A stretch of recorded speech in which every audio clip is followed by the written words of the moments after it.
Shalom jemaat Tuhan, kita terus mempelajari akan kitab terakhir dari Perjanjian Baru, itu kitab Wahyu. Dan sekarang kita akan mau belajar Wahyu 2 ayat 1-7. Di manakah kasih-Mu yang mula-mula? Mari kita berdoa. Mohon Roh Kudus, Roh kebenaran yang membimbing hamba-Mu, menjabarkan firman Tuhan, dan setiap kami yang mendengar dan menontonnya, kami semua dibimbing oleh Roh yang sama, itu Roh Kudus. Berfirmanlah kepada kami siap mendengarkannya. Dalam nama Tuhan Yesus. Amin. Di manakah kasih-Mu yang mula-mula? Mari kita baca Wahyu 2 ayat 1-7. Tuliskanlah kepada malaikat jemaat di Efesus, inilah firman dari Dia yang memegang ketujuh bintang itu di tangan kanannya dan berjalan di antara ketujuh kaki dian emas itu. Aku tahu segala pekerjaanmu, baik jerih payahmu maupun ketekunanmu. Aku tahu bahwa engkau tidak dapat sabar terhadap orang-orang jahat, bahwa engkau telah mencobai mereka yang menyebut dirinya rasul, tetapi yang sebenarnya tidak demikian. Bahwa engkau telah mendapati mereka berdusta, dan engkau tetap sabar dan menderita oleh karena namaku, dan engkau tidak mengenal lelah. Namun aku mencela engkau, karena engkau telah meninggalkan kasih-Mu yang semula. Sebab itu ingatlah betapa dalamnya engkau telah jatuh. Bertobatlah dan lakukanlah lagi apa yang semula engkau lakukan. Jika tidak demikian, aku akan datang kepadamu dan aku akan mengambil kaki dianmu dari tempatnya jika engkau tidak bertobat. Tetapi ini yang ada padamu, yaitu engkau membenci segala perbuatan pengikut-pengikut Nikolaus yang juga kubenci. Siapa bertelinga hendaklah ia mendengarkan apa yang dikatakan Roh kepada jemaat-jemaat. Barang siapa menang, ia akan kuberi makan dari pohon kehidupan yang ada di taman Firdaus Allah. Terus sekalian, kota Efesus adalah kota terbesar di provinsi Asia pada waktu itu. Saudara lihat ada dua tanda panah merah situ. Yang di bawah itu Patmos, di mana Rasul Yohanes dibuang dan bekerja paksa di sana. Kemudian sekian puluh kilometer itu Efesus, tanda panah yang kedua, tanda merah yang kedua. Itu kotanya di situ, Efesus. Jadi Rasul Yohanes menuliskan surat kepada jemaat di Efesus. Terus sekalian surat peringatan dari Tuhan. Sekalian, penulis Romawi menyebut kota Efesus sebagai cahaya Asia. Jadi berarti kota ini indah sekali ya, karena disebut sebagai cahaya Asia. Pelabuhan terbesar di Asia pada waktu itu terletak di sana, sehingga Efesus dijuluki sebagai pintu gerbang Asia. Berarti indah sekali, pintu gerbang Asia. Sehingga kota ini menjadi terkaya, kota terkaya dan terbesar di Asia pada waktu itu. Jadi gereja Tuhan berada di kota Efesus itu, tetapi ditegur oleh Tuhan. Nah, diperkirakan jumlah penduduknya pada waktu itu lebih dari 250.000 orang. Kita bayangkan, kalau kota dengan 250.000 orang sekarang ini kota kecil. Tapi jangan kita bandingkan dengan sekarang ini. Itu populasi yang sangat besar dalam ukuran pada waktu itu. Populasi yang sangat besar dalam ukuran kota-kota pada waktu itu. Nah, dalam keagamaan, kota Efesus adalah pusatnya, sentralnya. Pemujaan Dewi Diana yang sudah lihat ini. Dewi Diana atau Artemis yang patungnya terbuat dari perak. Nanti kita jelaskan sedikit tentang Dewi Diana ini ya. Oke, kuil Artemis atau kuil Diana itu di Efesus pernah disebut sebagai salah satu dari 7 keajaiban dunia kuno. Salah satu dari 7 keajaiban dunia kuno. Ukuran kuil ini 127,5 meter. Ya, 127,5 meter kali 66 meter itu ukurannya. Dengan 120 tiang yang masing-masing tingginya 18 meter. Itu tiang-tiang itulah pemberian dari raja-raja. Di antaranya ada 36 tiang yang secara mewah disepuh dan ditata dengan emas. Ditata dengan emas. Kuil-kuil zaman kuno biasanya terdiri dari barisan tiang-tiang yang menopang atap dan hanya bagian tengahnya, pusatnya diberi atap. Namun di kuil Artemis itu bagian tengahnya diberi atap yang sama dengan semacam atap dengan semacam kayu cemara yang keras. Itu loh. Ini penemuan dari arkeologi ya. Nah, bagi orang Yunani, Artemis bahasa Yunani atau Diana bahasa Latin adalah dewi hewan liar, dewi alam bebas, dewi kemurnian atau kesucian, dan dewi kelahiran anak. Itu bagi orang kuno ya. Nah, ini patungnya. Nah, kalau sudah lihat ini apa ya? Apa dia pakai baju apa ya? Nah, kalau sudah lihat di bagian bawah dekat dengan dadanya itu, bagi masyarakat Efesus, Artemis dianggap sebagai dewi kesuburan. Dewi kesuburan. Jadi penting sekali nih. Patungnya menjadi benda yang sangat dikeramatkan pada zaman kuno. Dewi ini dipercayai berkuasa menghasilkan generasi alamiah. Berkuasa menghasilkan generasi alamiah. Nah, bentuknya pendek dan gemuk, hitam, dan banyak buah dada. Itu lambang kesuburan. Ya, banyak buah dada.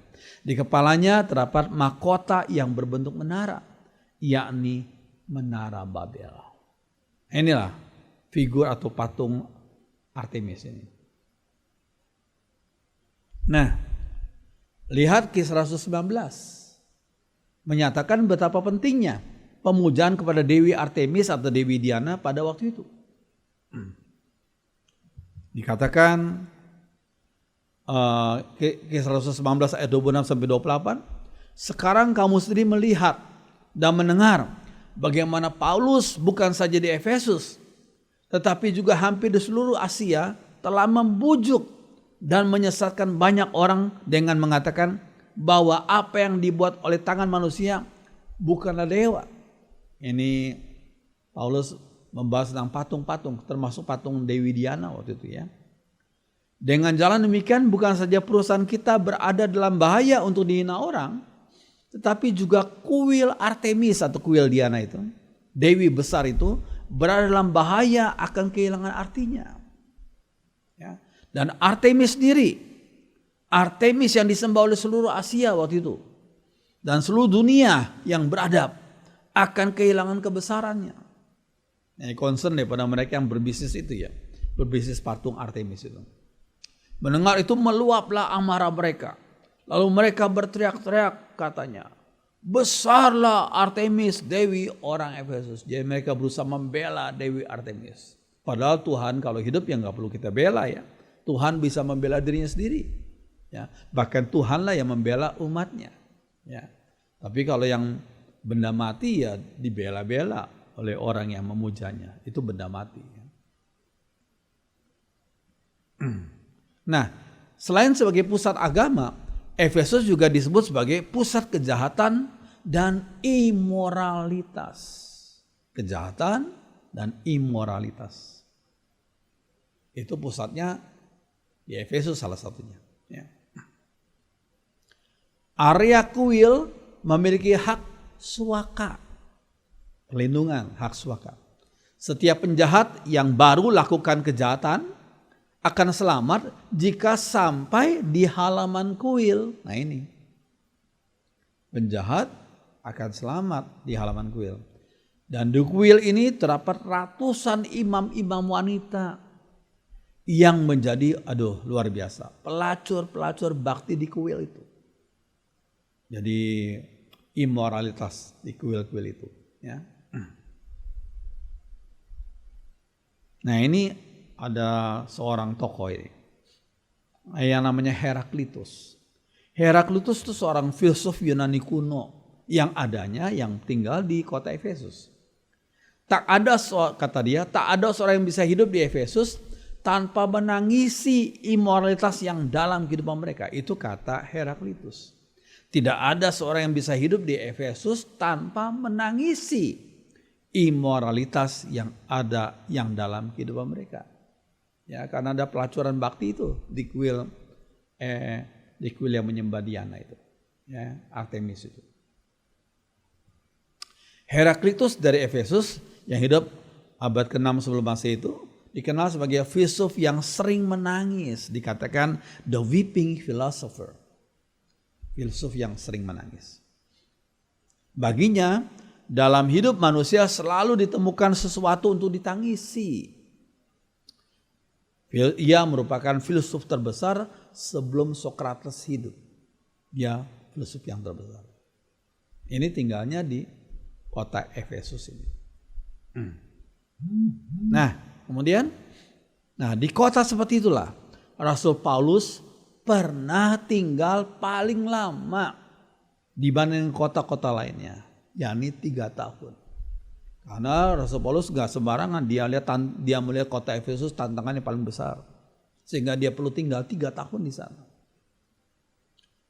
Mendirikan jemaat di sana, menguatkan para penatua dan jemaat di sana. Ya. Selama di sana, Paulus siang dan malam dikatakan dengan tiada henti-hentinya menasihati jemaat Tuhan dengan mencucurkan air mata. Gak main-main nih doanya, nasihatnya ya. Karena hubungannya begitu dekat dengan para penatua jemaat Efesus, maka sang rasul perlu beri salam perpisahan yang begitu indah. Saudara lihat dalam Kisah Rasul 20 gitu ya. Kisah Rasul 20 37-38 dikatakan, maka menangislah mereka semua terseduh-seduh. Hubungan yang begitu dekat, ya. Dan sambil memeluk Paulus, mereka berulang-ulang mencium dia. Ya, orang zaman itu laki-laki sebagai bukti kasih kepada laki-laki, bukan homo ya, tapi bukti kasih mereka mencium. Ya. Mereka sangat berduka cita, terlebih-lebih karena yaitu Rasul Paulus katakan bahwa mereka tidak akan melihat mukanya lagi. Nah, ini Rasul Paulus ada semacam firasat, dia akan diserahkan ke tangan orang Romawi. Ya. Lalu mereka mengantar Rasul Paulus ke kapal untuk Paulus terus mengabarkan Injil. Puji Tuhan. Ya. Oke, mungkin dikarenakan Paulus melihat ancaman iman yang begitu besar, yang siap menyerang jemaat Efesus pada waktu itu, sehingga dia merasa sedih sekali, karena dia melihat ancaman iman yang besar pada jemaat Efesus kalau dia tinggalkan itu. Ya. Aku tahu dikatakan bahwa sesudah aku pergi, serigala-serigala yang ganas akan masuk ke tengah-tengah kamu dan tidak akan menyayangkan kawanan itu. Serigala-serigala rohani ya. Bahkan dari antara kamu sendiri akan muncul beberapa orang yang dengan ajaran palsu mereka berusaha menarik murid-murid dari jalan yang benar dan supaya mengikut mereka. Ini Rasul Paulus sudah memberikan nubuat akan terjadi tantangan yang besar bagi jemaat Efesus yang akan dia tinggalkan itu. Tapi dia harus tinggalkan karena itu merupakan pimpinan Tuhan untuk dia pergi. Ya. Ya. Aquila, Priscilla dan Apolos pernah tinggal di kota itu. Sudah lihat Kisah Rasul 18, 19, 24 dan 26. Ya. Kemudian Rasul Yohanes menjadi figur pemimpin di jemaat Efesus. Rasul Yohanes. Ya. Menurut legenda dan cerita tradisional, Rasul Yohanes membawa serta Maria ibu Yesus ke Efesus dalam perjalanan ke kota Roma. Ini menurut legenda ya, dan cerita tradisional. Kemudian Maria meninggal dunia dan dikuburkan di kota itu. Itu sekali lagi menurut legenda dan cerita tradisional. Ya. Kita tidak tahu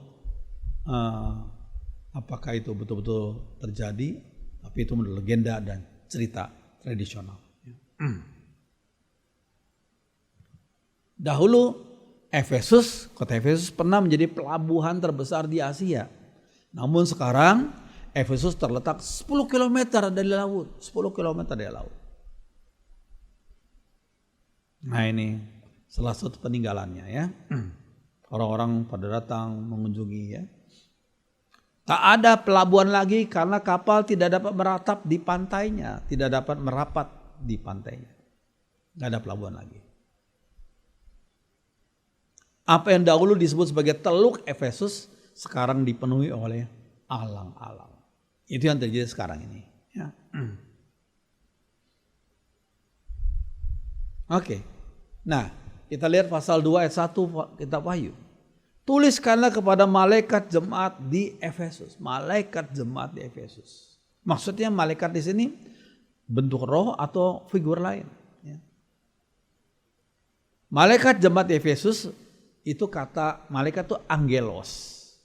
Angelos bisa berarti malaikat atau arti kedua pembawa berita atau kurir. Ini angelos itu mempunyai dua arti. Malaikat, makhluk roh itu, atau pembawa berita atau kurir. Kata malaikat jemaat di sini bukan berarti malaikat yang berbentuk roh. Seperti malaikat Gabriel, malaikat Mikael gitu ya. Sebab untuk apakah surat itu harus melalui Yohanes dahulu jika ditujukan kepada malaikat bentuk roh surgawi? Jadi nggak relevan, ya. Nggak relevan. Bukankah biasanya para makhluk yang berbentuk roh itu yang membawa berita dari Allah kepada umatnya? Justru malaikat yang berbentuk roh itulah yang membawa berita dari Allah kepada umatnya. Jadi kalau malaikat berbentuk roh nggak perlu disurati, ya. Perintahnya langsung dari Allah, ya.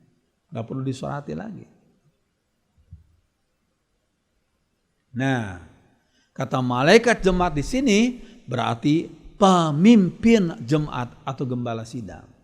Pemimpin jemaat dari satu jemaat lokal itu disebut sebagai malaikat jemaat. Mereka lah yang harus menyampaikan berita dari Allah. Jadi nggak main-main. Bukan berita dari koran, bukan berita dari hal-hal dunia politik atau dunia ekonomi, tapi berita yang dari Allah. Pemimpin jemaat, gembala sidang itu disebut sebagai malaikat jemaat. Oke, seorang gembala sidang haruslah menjadi seperti imam yang mengajar umat Tuhan. Ya, seperti imam yang mengajar umat Tuhan. Sebab bibir seorang imam memelihara pengetahuan dan orang mencari pengajaran dari mulutnya. Sebab dialah utusan Tuhan semesta alam. Ini menurut Maleakhi 2 ayat 7. Bibir seorang imam memelihara pengetahuan dan orang mencari pengajaran dari mulutnya. Ya, mulut dari imam itu. Sebab dialah utusan Tuhan. Utusan Tuhan semesta alam. Itulah fungsi daripada seorang gembala sidang, gak main-main ya. Utusan Tuhan. Seperti malaikat Tuhan. Mereka patut dihormati oleh jemaat Tuhan. Patut dihormati oleh jemaat Tuhan.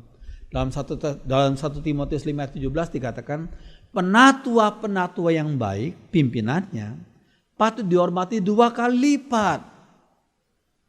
Terutama mereka yang dengan jeripayah berkhotbah dan mengajar. Ini perintah Tuhan. Jadi jemaat Tuhan harus menghormati penatua-penatua yang dengan jeripayah berkhotbah dan mengajar. Dihormati dikatakan 2 kali lipat. Itu kata firman Tuhan. Oke, Tuhan Yesus dikatakan memegang ke-7 bintang. 7 malaikat jemaat dipegang. Dikuasai, kontrol oleh Tuhan Yesus di tangan kanannya. Kata memegang di sini adalah kratein dalam bahasa Yunani. Artinya mengontrol secara komplit dan melindungi. Ini gembala jemaat dikontrol oleh Tuhan Yesus dan dilindungi. Jadi sebenarnya yang paling berkuasa dalam gereja adalah Tuhan Yesus sendiri yang mengontrol gembala sidang dan melindunginya. Yang paling berkuasa Tuhan Yesus, Sang Gembala Agung, yang mengontrol gembala sidang dan melindungi gembala sidang manusia itu. Ya. Yesus secara keilahiannya nggak pernah lelah untuk berjalan di antara ketujuh kaki dian emas, yaitu berjalan di antara ketujuh jemaatnya. Yesus mengenal setiap keadaan dan masalah gerejanya di seluruh dunia ini, di seluruh dunia ini. Di Indonesia, di Inggris, di Amerika, di seluruh dunia ini. Tuhan itu maha kuasa, Tuhan itu maha ada. Puji Tuhan. Ya. Wahyu 2 ayat 2 dikatakan, aku tahu, saya kasih huruf merah. Segala pekerjaanmu, baik jeripayamu maupun ketekunanmu, aku tahu. Tuhan berkata, aku tahu, maksudnya tidak ada yang tersembunyi di hadapannya. Tidak ada yang tersembunyi di hadapan Tuhan. Aku tahu. Tuhan Yesus menilai jemaat Efesus secara adil. Secara adil. Pertama-tama, ia memuji segi positif dari jemaat ini. Ada hal positif yang dipuji oleh Tuhan. Ya, ini apa? Mereka, jemaat Efesus, bukanlah santai, bukan jemaat yang santai, tapi berjeri lelah dalam pekerjaan Tuhan. Berjeri lelah. Kata jeri lelah di sini berasal dari kata kopos, yang berarti kerja sampai mengeluarkan banyak keringat dan melelahkan. Itu kata kopos di situ. Jeripayamu diketahui, Tuhan tahu jeripayamu. Ya.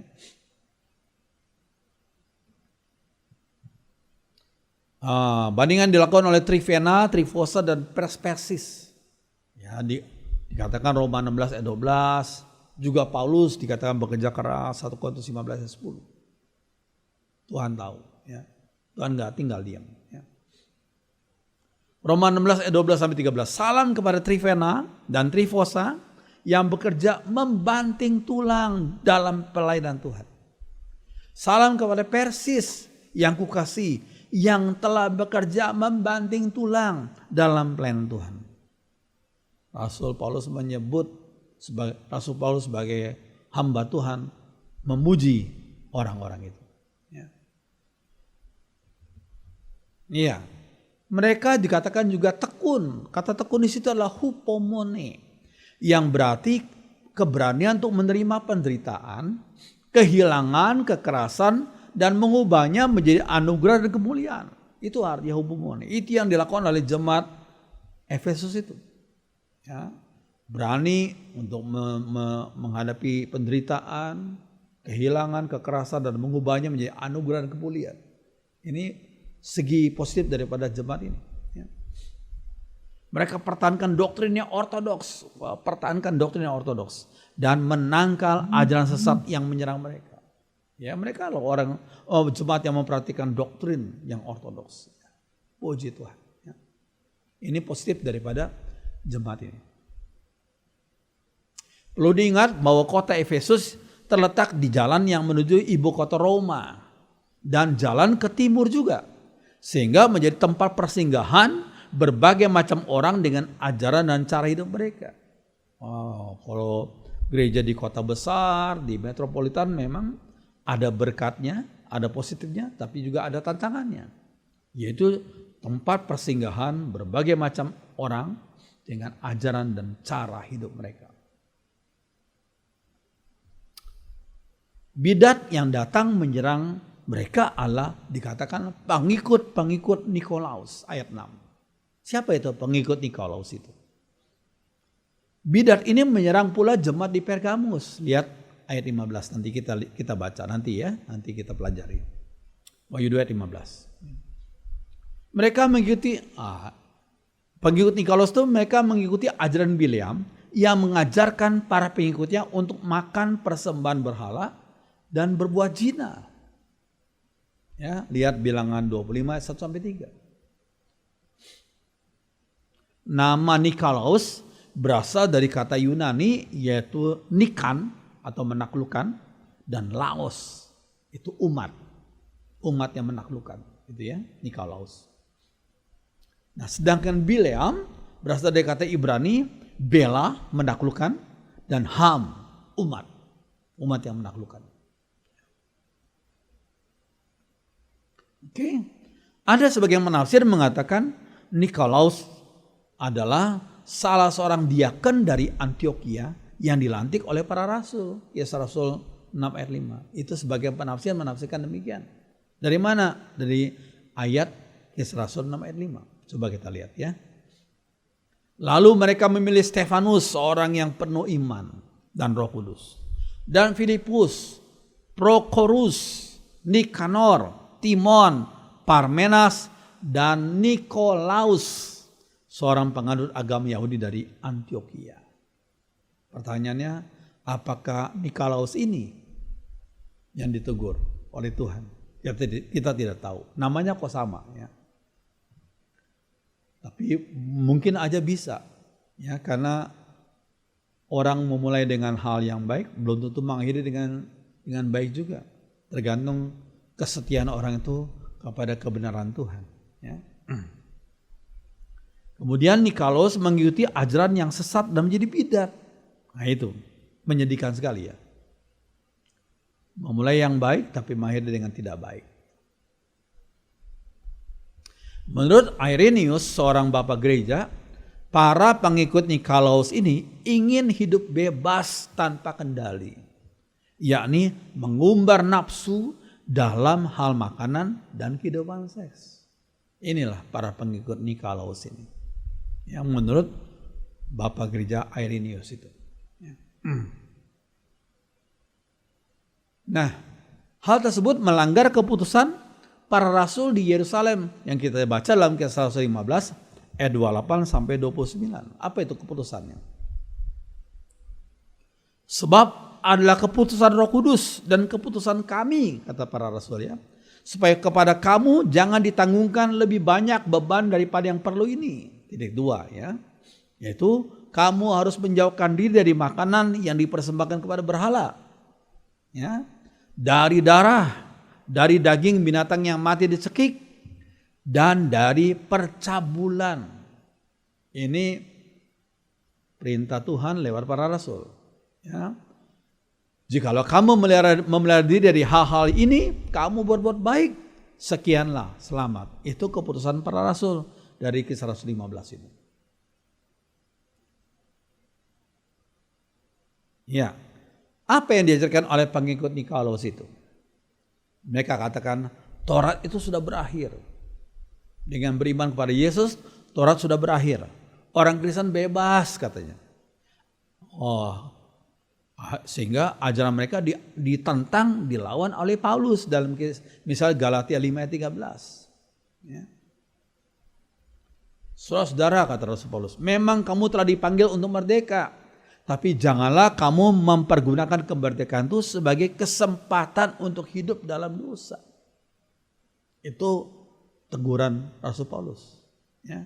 Jangan kamu salah gunakan kemerdekaan itu untuk merdeka, untuk hidup dalam dosa. Itu keliru. Ya. Mungkin pula ajaran mereka dipengaruhi oleh filsafat Yunani yang berkata tubuh ini jahat, tapi roh itu baik. Oleh karena itu, seorang boleh melakukan apa saja yang disukai tubuhnya, karena tubuh tidak berarti, karena tubuh sangat tidak penting. Maka puaskan nafsu badani juga tidak penting. Jadi memuaskan nafsu badani juga nggak penting. Padahal mereka enjoy, tapi alasannya kan memuaskan nafsu badani kan nggak penting. Yang penting kan roh gitu ya. Roh itu baik. Itu menurut ajaran dari filsafat yang tidak sesuai dengan kehendak Tuhan. Ya. Padahal firman Tuhan berkata, muliakanlah Allah dengan tubuhmu. Tubuhmu adalah bait Roh Kudus. Itu kata firman Tuhan. Oke, kemungkinan lainnya adalah mereka berargumentasi bahwa orang Kristen sangat dilindungi oleh anugerah. Sehingga mereka boleh pergi kemana saja dan lakukan apa saja karena anugerah Allah pasti akan mengampuni mereka. Wah, keliru ya. Anugerah Allah pasti akan mengampuni mereka. Jadi boleh pergi kemana saja, boleh lakukan apa saja. Ya.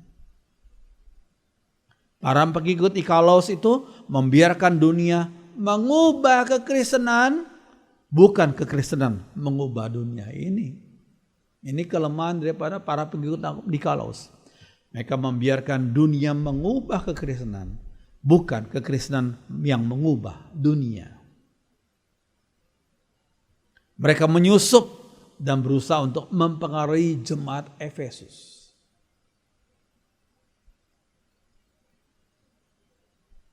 Nah, ayat 4 dikatakan, namun demikian aku mencela engkau, karena engkau telah meninggalkan kasihmu yang semula. Engkau telah tinggalkan kasihmu yang semula. Maksudnya apa di sini? Apa artinya meninggalkan kasih yang semula? Semangat untuk membasmi bidat telah memadamkan kasih yang semula dari mereka. Ini semangatnya membasmi bidat, tapi sayangnya dampaknya, eksesnya, sikap demikian malah memadamkan kasih yang semula. Ajaran yang benar dapat dipertahankan, tetapi kasih kepada Tuhan dan kasih kepada sesama telah pudar. Ini kelemahan kondisi jemaat di Efesus. Ajaran yang benar dapat dipertahankan, yang ortodoks bisa dipertahankan, cuma sayang kasih kepada Tuhan dan kasih kepada sesama telah pudar. Terkadang ketegasan tidak dilandasi oleh kasih, tapi dilandasi oleh kebencian dan sifat untuk menghukum. Nah ini disiplin. Tapi sayang disiplinnya kurang kasih yang benar. Ya. Bandingkan sikap orang Farisi dan ahli Taurat. Matius 23 dikatakan, mereka mengikat beban-beban berat lalu meletakkannya di atas bahu orang, tapi mereka sendiri tidak mau menyentuhnya. Ini peraturan terus tapi nggak ada kasih. Ya. Nggak ada semangat untuk menolong. Matius 23, celakalah kalian guru-guru agama dan orang-orang Farisi. Kalian tukang berpura-pura. Rempah-rempah seperti selasi, adas manis dan jintan pun kalian beri 1/10 kepada Tuhan. Wah, setia memberi 1/10 ya. Cuma sayang, padahal hal-hal yang terpenting dalam hukum-hukum agama seperti keadilan, belas kasihan, dan kesetiaan tidak kalian hiraukan. Itu keliru. Dikatakan, padahal itulah yang seharusnya kalian lakukan tanpa melalaikan yang lain-lain juga. Ya, maksudnya tanpa menghiraukan yang lain-lain juga. Jangan mengabaikan persepuluhan, tapi jangan tinggalkan kasih itu. Ini penting sekali. Ya. Oke. Jemaat Efesus giat melayani dan rela menderita, tapi tidak berdasarkan kasih. Nah itu sayang. Sayang sekali. 1 Korintus 13 ayat 1-3 dikatakan, sekalipun aku dapat berkata-kata dengan semua bahasa manusia dan bahasa malaikat, tapi jika aku tidak mempunyai kasih, agape, aku sama dengan gong yang berkumandang dan canang yang gemerincing. Sekalipun aku berkarunia bernubuat dan memiliki seluruh pengetahuan, sekalipun aku memiliki iman yang sempurna untuk memindahkan gunung, tapi jika aku nggak punya kasih, aku sama sekali nggak berguna. Sekalipun aku membagikan segala sesuatu yang ada padaku, bahkan serahkan tubuhku untuk dibakar, tapi jika aku tidak punya kasih atau agape, nggak ada faedahnya bagiku. Itu kata Rasul Paulus. Ya. Pengorbanan tanpa agape, tanpa kasih. Pengorbanan tanpa agape itu adalah sama dengan perbudakan. Dan hanya untuk show saja. Ya. Harus semuanya didasarkan pada kasih agape. Aplikasinya. Keadaan yang serupa bisa terjadi dalam kehidupan umat Tuhan lainnya pada segala zaman, termasuk zaman sekarang ini. Orang yang menekankan disiplin terkadang kurang kasih. Juga sebaliknya, ada orang yang penuh kasih tapi kurang disiplin. Wah ini nggak baik. Harusnya dua-dua. Disiplin tapi ada kasih. Kasih tapi ada disiplin. Nah, kedua hal itu harus seimbang. Ya. Oke. Teguran Tuhan Yesus kepada mereka adalah, sebab itu ingatlah betapa dalamnya engkau telah jatuh. Ini teguran Tuhan ya, ingatlah. Ingatlah di tempat yang jauh dari rumah Bapa, bahkan di kandang babi, si bungsu tiba-tiba teringat akan kasih ayahnya. Teringat akan kasih ayahnya. Ya, Lukas 15 ya. Lalu yang menyadari keadaannya, katanya betapa banyak orang umpan Bapakku yang berlimpah makanannya, tapi aku di sini mati kelaparan. Karena kata si bungsu yang terhilang itu ya. Ingat adalah step pertama yang menuntun kepada pertobatan. Ingat, remember. Ya, step pertama yang menuntun pada pertobatan. Ingat betapa dalamnya engkau telah jatuh. Betapa dalamnya engkau telah jatuh. Kasih yang semula, agape itu sangat-sangat penting.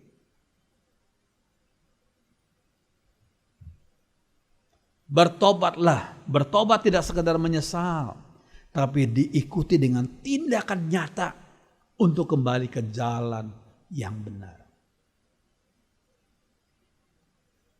Seperti yang dilakukan oleh si bungsu. Aku akan bangkit dan pergi kepada Bapakku dan berkata kepadanya, Bapa, aku telah berdosa terhadap surga dan terhadap Bapa. Ya. Sekali lagi bertobat tidaklah sekedar menyesal, tapi kembali ke jalan yang benar. Dikatakan lagi, Wahyu 2 ayat 5. Lakukan lagi apa yang semula engkau lakukan. Kalau dulu engkau mulai dengan baik, teruskan dengan yang baik. Akhiri dengan yang baik juga. Kembali kepada kebiasaan semula yang baik dan yang benar. Yang baik dan yang benar.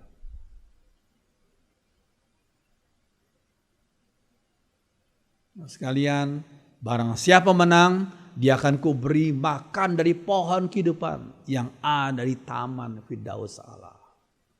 Akan kuberi makan dari pohon kehidupan. Ya. Allah berjanji kepada yang menang, pohon kehidupan. Ingatlah akan Kejadian 2 ayat 9, 3 ayat 24, Wahyu 22 ayat 2, 14. Ya, pohon kehidupan. Pohon kehidupan maksudnya Allah, ini artinya sesuatu yang dapat memberi manusia hidup yang sebenarnya. Sesuatu yang dapat memberi manusia hidup yang sebenarnya. Bukan hidup yang palsu, hidup yang sebenarnya. Ya. Misalnya hikmat adalah bagikan pohon kehidupan bagi orang yang memegangnya. Hasil orang benar adalah pohon kehidupan. Lihat Amsal 11 ayat 30. Dan lidah lembut adalah pohon kehidupan. Jadi sekali lagi pohon kehidupan adalah sesuatu yang dapat memberi manusia hidup yang sebenarnya. Yang sesuai dengan kehendak Tuhan. Taman Firdaus adalah tempat di mana Tuhan Yesus berada. Lukas 23. Ya. Biarlah firman Tuhan, Wahyu 2 ayat 1-7, membimbing kita, mengarahkan langkah pelayanan kita dan hidup ibadah kita kepada Tuhan. Mari jemaat Tuhan, kita berdiri, kita akan menyanyikan lagu yang mungkin sebagian orang belum pernah dengar. Silakan saudara dengar dulu dan kita akan menyanyikan bersama-sama. Tambahlah kasihku akan Tuhan, inilah doaku, oh dengarkan. Hiburkan hatiku, tambahlah kasihku kepadamu, oh Tuhan.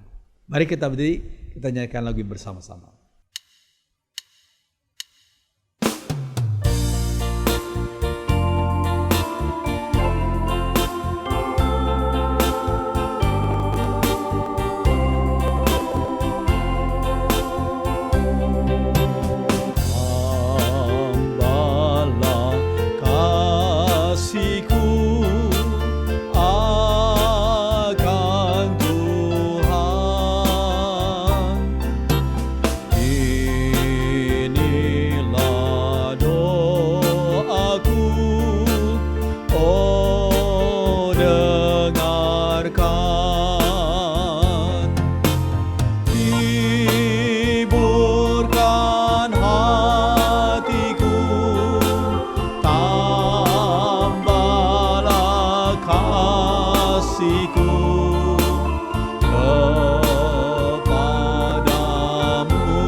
setia.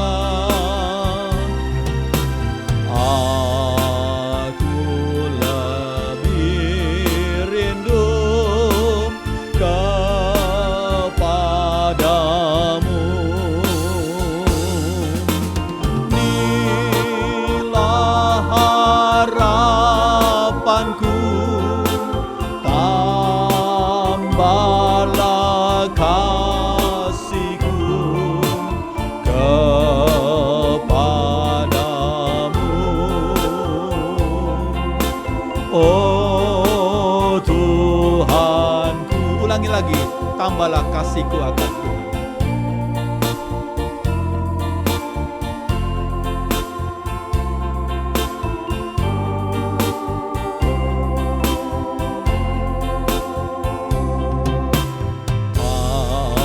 Tambahlah kasihku akan Tuhan.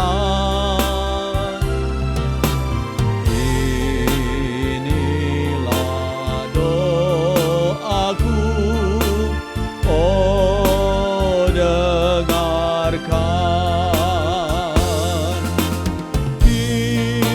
Hiburkan hatiku, tambahlah kasihku kepadamu.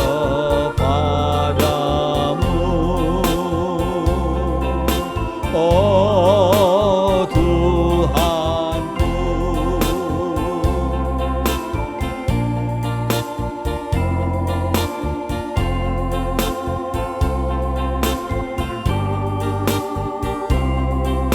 Meski dalam susah tetap setia. Meski dalam susah tetap setia. Aku lebih rindu kepadamu. Inilah harapanku. Inilah harapanku, tambahlah kasihku kepadamu. Oh Tuhanku, inilah harapanku. Inilah harapanku, tambahlah kasihku kepadamu.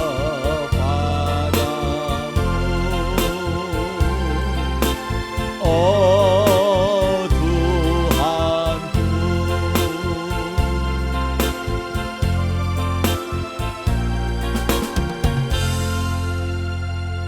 Kami bersyukur Tuhan untuk pelajaran yang begitu indah dari Wahyu pasal 2 ini Tuhan. Tuhan, seringkali kami begitu giat dan begitu aktif, tapi motivasi kami seringkali tidak sesuai dengan kehendak Tuhan. Biarlah motivasi kami giat untuk Tuhan adalah berdasarkan kasih agape kami kepada Tuhan dan kepada sesama. Roh Kudus tolong kami, Roh Kudus perbarui hidup kami, dan tolong kami, bimbing kami ke dalam jalan yang benar. Apa yang sudah mau sampaikan, meteraikan dalam hati kami, dan mampukan kami melaksanakannya. Dengarkan doa kami Tuhan, dalam nama Tuhan Yesus kami berdoa.